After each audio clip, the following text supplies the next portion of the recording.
Des cyclistes qui manifestent pour réclamer des pistes cyclables. La scène était inimaginable en Roumanie il y a quelques années.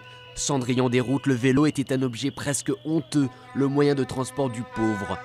Après la fin du communisme et des pénuries, seule la voiture semblait avoir grâce aux yeux des Roumains en pleine frénésie de consommation. Mais aujourd'hui, le vélo séduit une nouvelle génération de citadins soucieux de l'environnement. Manager d'un chenil à Bucarest, Cristina se rend chaque jour au travail à vélo. J'aime le sentiment de liberté que le vélo me donne. J'aime sentir le vent dans mes cheveux, le parfum des fleurs et des arbres, découvrir des rues, être maître de ce que je fais.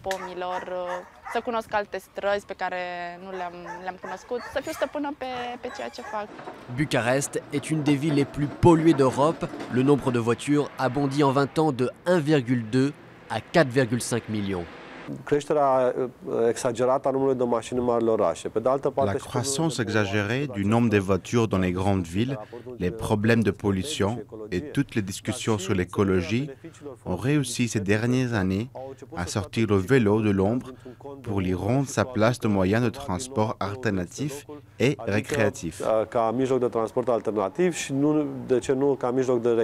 La mode vélo est même entrée dans les bars. Outre les voyages à l'étranger qui ont inspiré les jeunes, l'Internet et les réseaux sociaux ont été les meilleurs alliés du vélo. Créé par des blogueuses, Skirt Bike réunit chaque année des femmes pour qui le vélo, c'est chic. Des associations font la promotion du vélo, mais les femmes ne sont pas organisées alors qu'elles ont besoin de se rencontrer. Notre site est un café virtuel, un lieu de rencontre.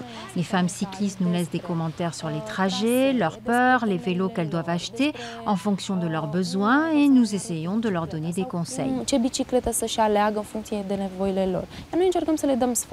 Les ventes de vélos ont connu une envolée à partir de 2009 et progressent en moyenne de 10% par an. Mais la révolution du vélo ne sera achevée qu'avec une infrastructure adaptée, insistent les cyclistes. Étendue sur plus de 200 km², Bucarest dispose de seulement 20 km de pistes cyclables, souvent mal conçues.